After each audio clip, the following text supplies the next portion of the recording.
All right, welcome. This is the first episode of the Ask and You Shall Receive podcast. I'm happy and I'm very, very thankful to have our first and inaugural guest, Mr. Akil Stokes. I'm very excited to see the value that we get and the tons of knowledge that we can learn and bring and implement to our own lives. So, Akil, first and foremost, thank you and welcome, and just kind of let people know and let them know where they can find you. Sure. I appreciate having the opportunity to get on here. I'm excited to be your best interview because I'm the first interview, so it's got to be the best. But yeah, I'm all over social media. So I've got a YouTube channel, just YouTube search Akil Stokes. I'm on social media, Instagram, Twitter, TikTok at Akil Stokes RTM. And of course, tier1trading.com is where I do my coaching and my education. Oop, I think word message. Did you die out on me? Mike? Mic check. Oh, my. It happens, Yeah, man. It happens. so Don't worry about it. I guess we'll go for round two here. Yeah. We'll redo this. Welcome and thank you for joining. This is the first episode of the Ask and You Shall Receive podcast.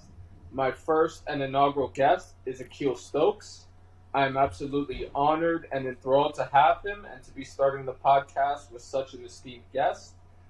This pretty much majority of the podcast is to get value and the characteristics from many of our guests who are really where we want to be and try to envision ourselves. So the whole premise of the Ask and You Shall Receive podcast is that we'll be receiving questions from our listeners and asking them to the guests to get the value and the characteristics so we can implement them in our own lives. Akil, thank you for coming on. I'm super excited for this conversation, and just starting out, let the people know about you and kind of where they could follow you as well. Sure. I feel old now, but I've been trading now for about 16 years. I guess I started in 2003, started in stocks, kind of short-term investing, made my way to Forex, had a very bumpy ride of learning. I thought things would be a little bit easier than they were. I didn't necessarily fall for like the get rich quick schemes and all that fun stuff, but got my head on straight, followed the right people, asked the right questions, got the right type of mentorship and coaching, and kind of worked my way to becoming a consistently profitable trader. Did some money management for a little bit and also some coaching, which is what I do now. So I do my coaching over at www.tier1trading.com, but I also put out a lot of free content out there on the internet. I'm on most of the major, social media things. I'm on Instagram, I'm on Facebook, I'm on Twitter at Akil Stokes RTM. I've also got a YouTube channel, just YouTube search Akil Stokes, and I try to upload daily, whether it's podcast or helpful video tips there as well. Just to kind of give back, give value, and help others that are trying to do the same thing that I did in my career.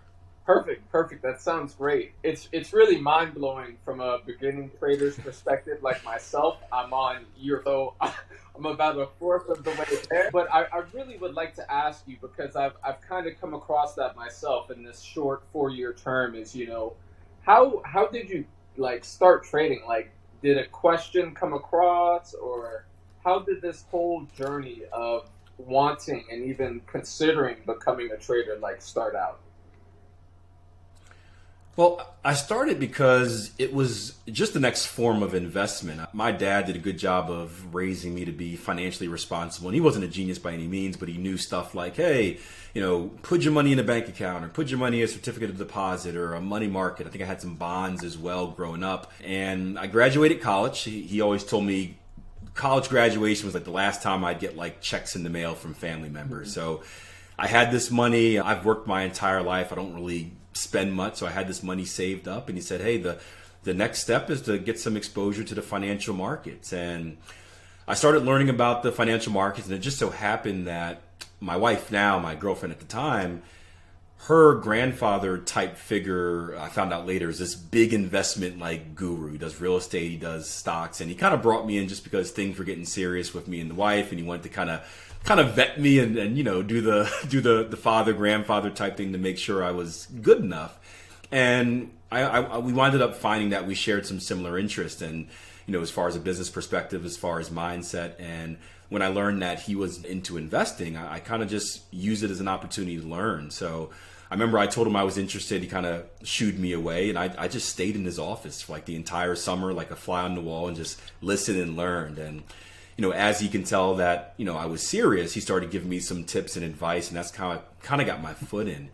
And what I understood, because I was doing this while I didn't really have any jobs or anything like that. I graduated right before the recession, so it was hard for me to get a job. I started falling in love with it. I started realizing that, hey, I like this game. I like kind of putting these puzzle pieces together. I'm a former athlete, so the competitor in me came out, like the everyday battle of trying to not outsmart the market, but at least thinking we can outsmart the market was very intriguing. And as I got good at it, I decided that, hey, I wanted this to be something that I can do as a regular part of my life instead of just kind of a side thing. That's phenomenal. And that's a really key aspect is almost, thankfully you had a mentor. You kind of saw that you guys had matching outlooks and goals on life. And that's something that I feel is really key is, finding that person who's, ahead of where you are in the journey.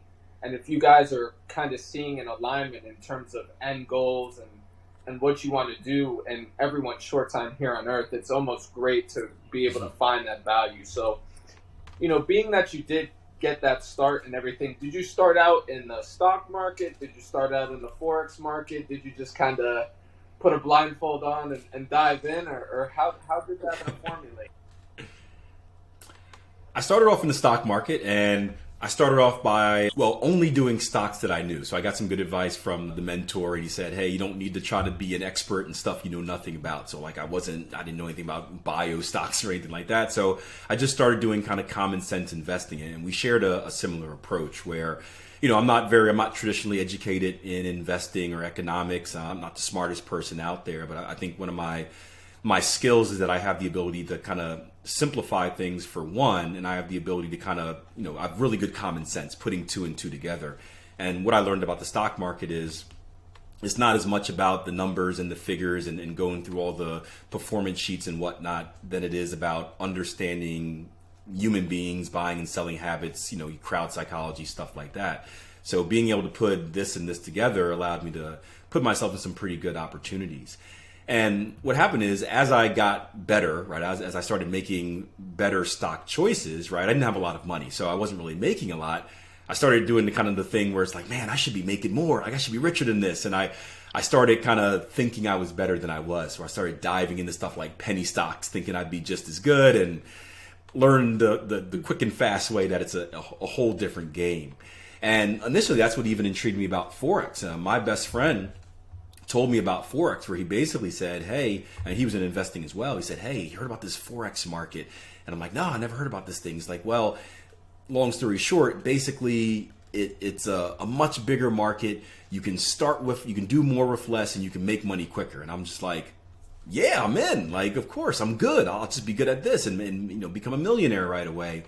And it was just kind of I was humbled. It was a reset where technical analysis was an entirely different language. I was more of a fundamental investor when it came to the stock market. But because I was so kind of addicted to the game and I knew that I had it in me to be good, I just had to work hard at it. I decided that, hey, I'm just going to, kind of reset, relearn, take things seriously. And, this is after months of trying to do it by myself and really go about things the right way. But I chose Forex just because of the opportunity, kind of the freedom of time type of aspect of it. And from a financial situation, it did allow me to do more with less, which is very important to me. I love that. And it sounds like, as you kind of came along the way, you were starting to realize, I need to simplify things. Then also, you kind of, I can tell you really started to ask yourself those questions is, okay, I like trading, but I'm not going to make it to where I'm on the trading desk all hours on the day. And from there, you were able to kind of simplify and formulate it to where it worked best for you.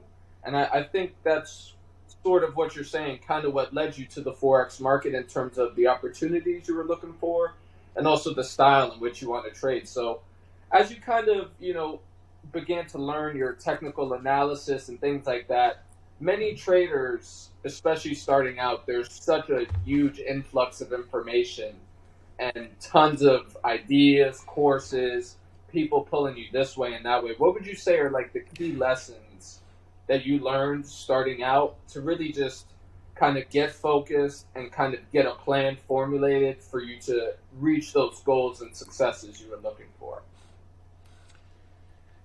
Well, it's tough. It truly is a gift and a curse because there's so much information out there, which makes it in a way easier than ever to be successful. But the problem is there's also so much information out there and it's all disorganized and it's so easy to become overwhelmed and think that you have to do everything. And the thing about trading is you need some core skills. And then as far as like strategies go, you can pick any of them and be great at them. But when there's so much to choose from, it's very easy to become overwhelmed. And I went to that stage of, I call it shiny thing syndrome, system hopping, where I was just trying everything I saw on YouTube. I'd YouTube a term and then like go down this rabbit hole of videos and then read some books. And I wasn't committing to anything because if it didn't work in like one day, I'd quit. It wasn't until I got coaching and mentorship, someone that really steered me in the right direction, saying, hey, you need to do A, B, C, D, and gave me kind of basically a checklist to walk through. That's when I started to get on the right track. Even then, I still was kind of everywhere, going off on my own thing. But eventually, after losing enough money, I smartened up and really got to a point where I had direction. It was just up to me to follow that direction. So I would say take your time to experiment out there. But once you lock on to someone that you like, the concept that they teach are suitable to you, their teaching style, their expectations, latch on to that person and kind of ignore everything else that's going out there until later. Phenomenal. I really do believe in that because even for myself, I've come across multiple courses, gurus, coaches, this, that, the third, and it's really interesting until you actually find yourself that group or that mentor where it's really system based, where if A, then B, if B, then C. And from there, I was really able to not only stick to it, but also kind of work some beliefs I had just from being raised and some beliefs that were from society that were kind of interfering with how I looked at the market and my trading performance. Are there any kind of like limiting beliefs you had either from just childhood or just from society that you kind of had to work out of to really improve your trading performance and that system execution? Yeah, there's a lot, and it's funny. I didn't think about a lot of them until later in life, and I started reflecting. But it's tough, Not only is trading a lonely world, but it's for me personally, it's a world where people that look like me, people that look like us, like you don't see a lot of them in trading, and especially when I first started.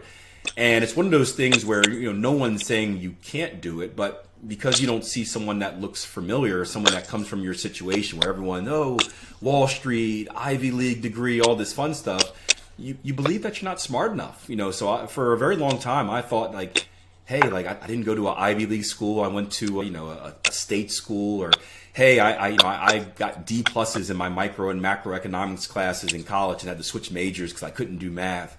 Like, how am I ever going to be successful in trading where, at the time I thought you needed X, Y, and Z to be good because that's all I knew about from movies and books. So it took a while to kind of realize like, hey, you don't have to be a genius. Hey, you don't have to have this sort of degree. You don't have to come from a certain place or a certain demo to be successful in trading. Once I understood that, it was kind of like freedom out there. It was like, wait a minute, I can be good. Like nothing's stopping me from being good. These are just, like you said, limiting beliefs in my head that I need to overcome in order to kind of reach my potential. So that was definitely out there, and I think it is tough, and that's one of the reasons I love sharing my story, and I do so much transparency because I think it's people need to know about the struggle. Like people need to know that it's tough, it's hard, like things suck, you make mistakes, because everyone goes through it. And if you have someone out there that you can relate to or be like, hey, he was horrible and still ended up being good, it just gives that little glimmer of hope when you have those dark, depressing times. I appreciate you saying that, and those words are giving me myself. I've been through, I can't even tell you an amount of 4 years that, and I'm sure there's plenty to come, but I can't tell you the amount of times I either just looked down upon myself in terms of belief, or I just wanted to quit. And, sitting here today, I've really realized is the process and going through all those ups and downs is really what has even gotten me this far. So it's a great point that you say, you can't do this without the process and really overcoming these hurdles. Moving forward, as you're going through this process and these hurdles, was there really like a clear standout moment or like an aha moment throughout this journey where something clicked, or all of a sudden you were seeing almost a big turnaround in your trading performance, or just a change in life overall? Yeah, I was going through a very dark period in my trading. I remember I quit 3 jobs to focus full time on trading, and it was a stupid decision. I don't think anyone should do that, but at the time it was a little bit of me knowing what motivates me the best. Again, as a former athlete, I'm best when it's like, hey, I want to be down by 1 point with the ball in my hand with the game on the line, because I like that pressure. That's when I'm gonna step up and perform the best. And I think as far as motivation goes, when I was first got into trading, I was working 3 jobs. I was making at the time, which was a good amount of money for me. So there was no urgency to be good. If I sucked at trading, I just, wait till the next check comes in, reload the account and do it again. So for me, putting myself kind of in a position where my back was against the wall, I felt like I really had to give it my all to succeed. And I was smart. I planned it out. So I had a nest egg of, whatever months aside that I can survive. But we got to the end of that period and I still wasn't good yet. And I'm like, oh no, like I'm starting to, dust off the old resumes and try to get jobs back. And I remember I reached a point where I never like saying I give up, because I don't believe in that. I mentally never try to tell myself that, but I had given up. And I was blaming everyone, broker, system, coach, everyone but myself. And I remember it was the year end. I did an audit. So I took all my trading results and I kind of just did like a kind of a split test. I split it down the middle. I said, hey, these are my actual results. These are my results if I did everything I was supposed to do, if I followed the process, all the stuff my coaches were telling me. And it hit me that most of my errors weren't because of like bad trading decisions as far as like execution. It was kind of the mental self-sabotage that I was doing. So I made a goal. I said, hey, I'm probably not going to be successful anyway. So I'm just going to spend the next whatever months I have left and just follow the process the way my coach said. And I started really being process driven instead of results driven. And my goal was to really eliminate mistakes. So if I made like 20 mistakes in January, I would say, hey, you know what? February, my only goal was to make 19. So at least 1 less. And I started doing that over and over again. And I remember, I didn't really care about results. I just figured I was done. And I remember getting like an email, like, I think it was either the March or April statement from my broker. And, you get it. It's always negative in parentheses and all that fun stuff. And I look at it and it's like positive. And I'm just like, dear broker, like you sent me the wrong person's statement. Like I don't make money. And they sent it back like, hey, Mr. Stokes, account number, blah, blah, blah, blah, blah. And I'm like, what? Like I was profitable? And then like it hit me. Like I wasn't focusing on results. I was fully focusing on the process. Because of that, I was grading myself on like, did I not do dumb stuff?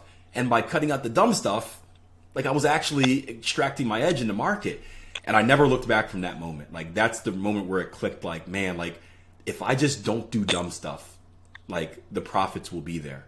And I've never looked back from that moment. It was life changing. It's a really key point, because throughout the past year and a half, I finally found a system. Within last year, it was really just the recognition of these are all the errors I'm making on the personal side.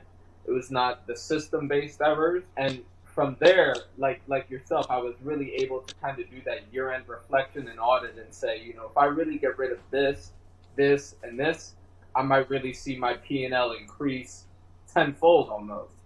And I love how you really state that, a lot of us, we attach our emotions to the outcome of a circumstance. When I get here, I'll be happy, or when I end up here, I'll be happy. But it's really the opposite of, let me enjoy and focus on executing the process, and then the results we were seeking and attaching our emotions to prior will really come forth and come to fruition.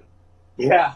Exactly. So Amen. now that you were kind of realizing that and being able to refine that and actually start to see, the profitability and what you are actually capable of, did you begin to build like confidence in yourself, in your system, and kind of in the ways you were executing? Like, what ways did you kind of increase your confidence from there where you said, wow, like, okay, now I'm actually profitable. This is the right account statement. This was me doing this. So kind of how did you build confidence in yourself to, build the consistency from there? Yeah, it was just understanding that, like you said, the system does work, and that you've put in all this work in learning and developing and tweaking and testing and all the work that we put into ensuring that we're doing the right thing. It's like you got to trust it. Again, I always go back to my sports background and I coach now, but it was like, when your coach gives you a game plan, if you have a good coach at least, they're not just kind of pulling it out of their butt or anything like that. Like, they're putting in a lot of work. And as a player, my job was never to kind of question the coach. It was to, hey, do my job. Like, this is my route. This is what I run. If the cornerback does this, I do that. And I got to trust that the coach puts me in a position to succeed. In this situation with trading, I'm both the player and the coach. And I was putting myself in a situation to succeed, but then on the charts, I was doing a different route. I was doing whatever I want. So I kind of put myself back in that, athlete's brain of like, hey, I just do my job. Like, no individual trade makes a difference. It's not going to be life-changing if it wins. It's not going to be life-changing if it loses. I just need to keep doing my job, keep running my routes, and, bigger picture, we're going to be where we want it to be. And like confidence, it started off small, but the more you do it, I believe in this cycle called belief, action, results, where if the more you believe, the more likely you are to take the right actions. The more actions you take, the more likely you are to get the right results. And as you get more results, you get confidence, and then your belief gets even bigger. You're like, oh, I believe it even more. And then you take more of the right actions, you get more of the right results. And once you get that ball rolling, it just builds and builds and builds and builds and builds. So it was just a continuous effort of just like increasing my belief by doing the right things, and I kept doing the right things, and I got the right results, and I do want to ask, I got even more confident. I played college sports myself. I played college football, and it's a great point you made, because as a team collectively, whether you're on the offensive side or the defensive side of the ball, every person on the field has their own assignment, and the only way is for the play or for the result and outcome to work best is for everyone to do their assignment accordingly.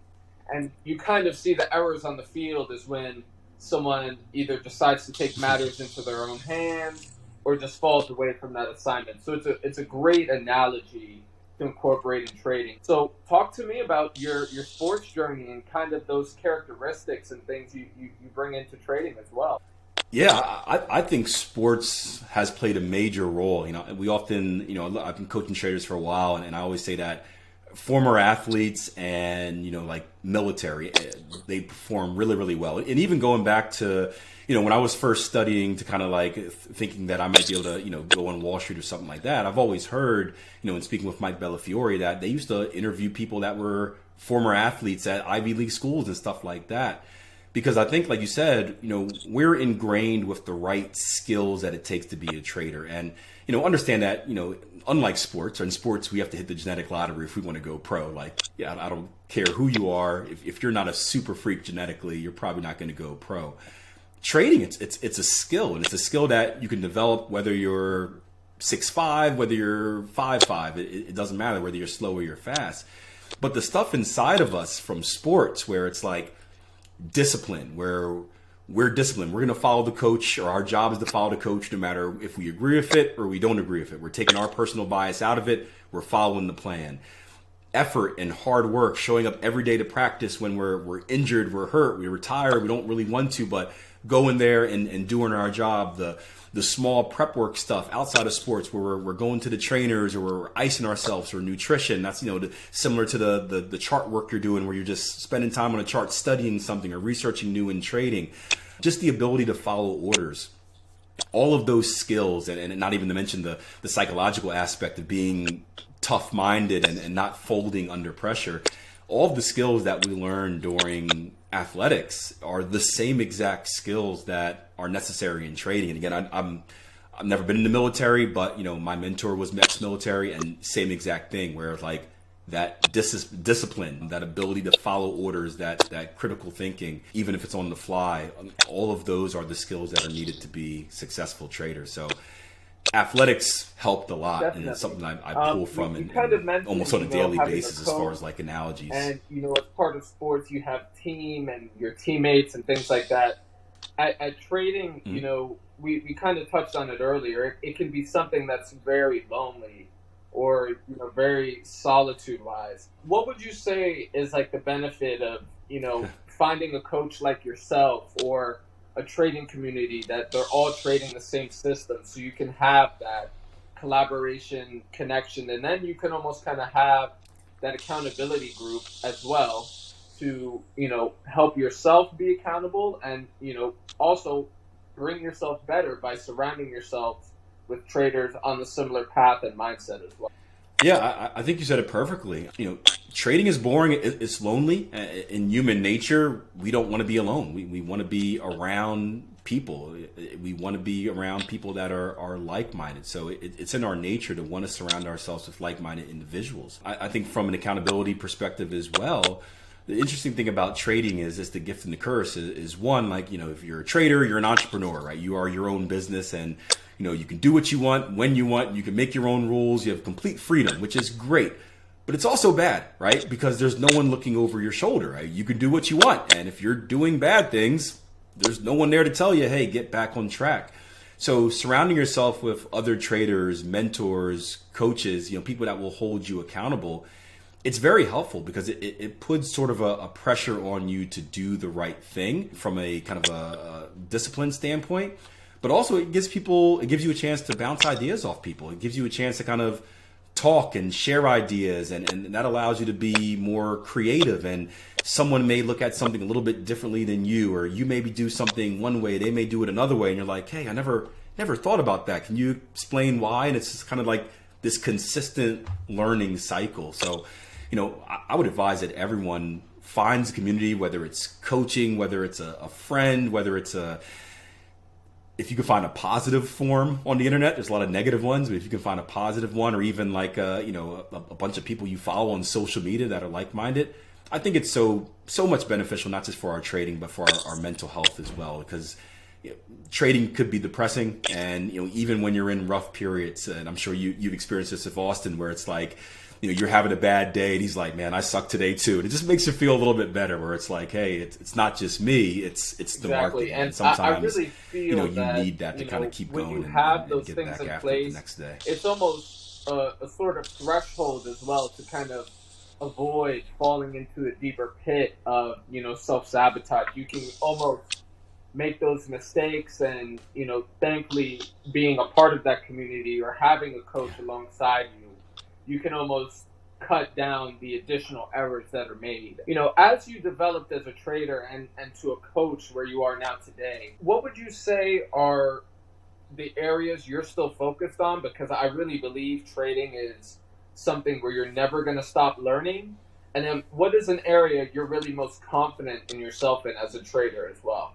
Ooh, that's a good one. I'm like you said, I'm focused on getting better. I would say my main focus, and I've been doing this over the last few years or so, are just getting better with predictions, where I haven't really changed much with how I get involved in trades as far as like my entries and my place of entry. I'm not too worried about the entry. Exits are something that have been big for me. I want to get better with predicting where price is going to go if I'm right, where price shouldn't go if I'm wrong. Because ultimately what I'd like to do is this. I'd like to, if I can squeeze, and I'm sure your listeners know a lot about edges and risk reward and stuff like that. If I can squeeze a little bit more out of the profit side just by being a little bit better with my price prediction, and at the same time, if I can get a little bit less out of the stop loss, then I can shift my risk reward on a consistent basis, which is going to help my edge exponentially. Hey, sorry about that. I'll just read No, you're fine. Question and we'll be just fine. Here we go. So, with all the development and the journey you've been on, I know being a trader is still a constant learning process. what are the areas you feel that, you're always still focused on becoming better? And what are some areas you really feel confident on and that are your strengths as well?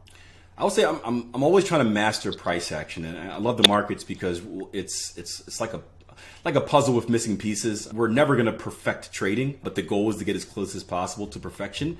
And something I've been working on over the last couple of years and always just trying to get better is with my exits. So I'm fine with how I enter trades. I do have some ideas on maybe how to enter a little bit more aggressively, but it kind of goes against my conservative approach. So we'll see if that ever gets implemented.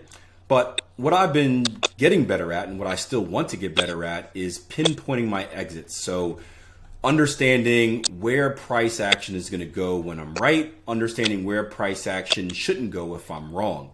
So if I can shorten up my stop loss, if I can be wrong sooner, I'll risk a little bit less. If I can get a little bit more out of each of my wins, I'll gain a little bit more. And what it will do is, although my entries will stay the same, it'll increase my average risk a little bit. It'll decrease my average loss a little bit. And that's going to do wonders for my edge. So I'm getting better at that. That's just experience, time in the market, doing the work. But I've been reaping the benefits of that for a few years now. Something I'm confident in is just my way of trading. For the longest time, I doubted myself just because it wasn't what was popular on the internet. And, when you pay attention to the internet, there's always someone on there trying to tell you you're wrong or this doesn't work. And there was always a little bit of doubt in my head that said, well, does this really work? Especially during the drawdowns, right? When you're losing, everything gets louder. So you're like, man, am I really wrong here? But over years, I've become very confident. And it's because I have the track record to prove it, where it's like, hey, you've been doing this for this many years. It worked. It's successful. You just got to ignore everyone else out there. So I would say I'm extremely confident in how I trade, no matter what anyone says.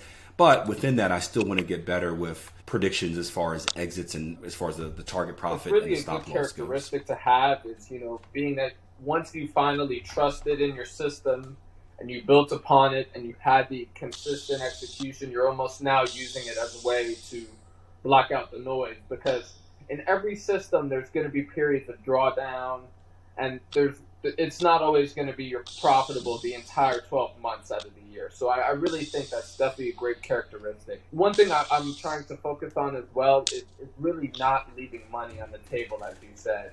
It's very easy to, leave money and leave profits on the table, as well as kind of forcing things. If you have rather like a larger stop loss than usual, and being able to refine and kind of tighten and nick those things, those small things, I really am starting to see when you're in your system and you're making those small changes, you'll almost see a 20% increase in profitability from those really small adjustments. So in terms of your trading style now, are you more of a swing trader? Are you day trading? How are you kind of going about trading nowadays? More of a swing trader. So I actually started off as a swing trader. And when I started coaching, I went into day trading just because I was doing live sessions on a daily basis. So it made sense to be on the lower time frames. And I got away from day trading in 2020 because ultimately I don't want to be a day trader forever. Like eventually, as I get older, I trade for time freedom. So I don't want the ability, I don't want the need to be in front of my charts for 2-3 hours a day every day. I want to have the freedom where it's like, hey, swing trading, I can come in, do my analysis, do what I want throughout the day, and just keep eyes on whatever I need to keep eyes on. But the interesting thing is I've been working on a strategy for a couple of years now, but we're finally seeing some breakthroughs this winter.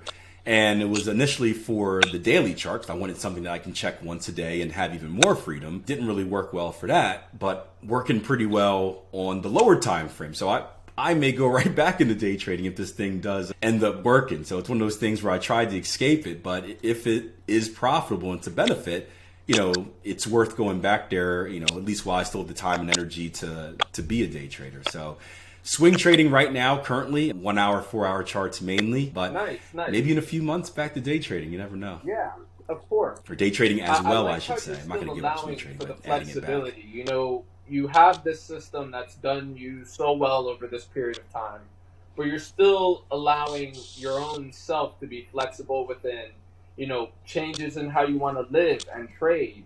And also just simple changes in, whether it's the time frame or things like that. Is that also a characteristic you would say is, kind of having a system but still being flexible enough to try out other areas, look to see, like you said, you tried to check out things on the daily time frame and it wasn't very as good as you expected, but you found it doing well in a different time frame.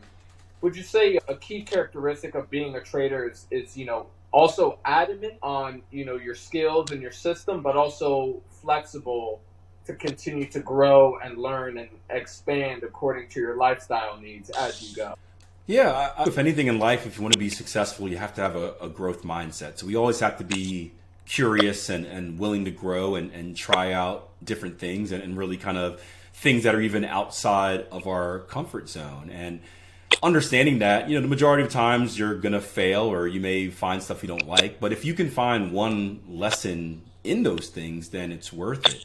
And it helps as far as like maybe building or developing different strategies that can add diversification to your portfolio. It helps with maybe adding different markets. If someone wants to go from Forex to maybe crypto or the stock market or something like that, that's beneficial as well. Indicators, it doesn't matter, even fundamentals, right? Fundamental analysis is something that I was purely against when I first started. It was, hey, either technical or fundamental, one or the other. And now I understand the benefit of having a good fundamental understanding and how it could even benefit the technical side. Now I wish I would have knew technicals when I was back in the stock market, but I do think that growth mindset is important. I think every trader has a passion for trading, and as we get more comfortable in our thing, and we don't need to invest as much energy in kind of our thing because we've quote unquote mastered it, it allows us to kind of experiment with other things. And in my experience, what you see happening is you see traders experiment with other things and they find stuff that they can take and make their own thing even better. And I think it's just pretty cool. So I would always advise that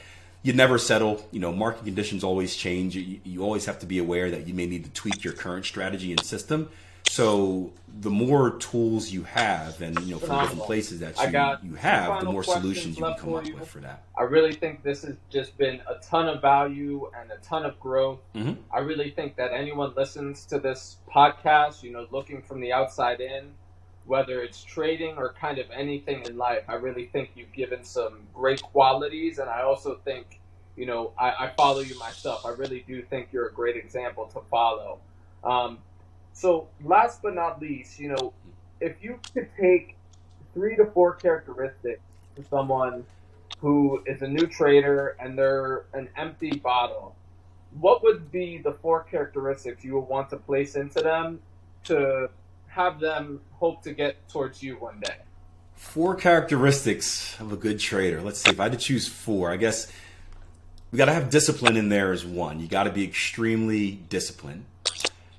You got to be confident. We talked about belief, action, results earlier. So you got to have confidence in yourself.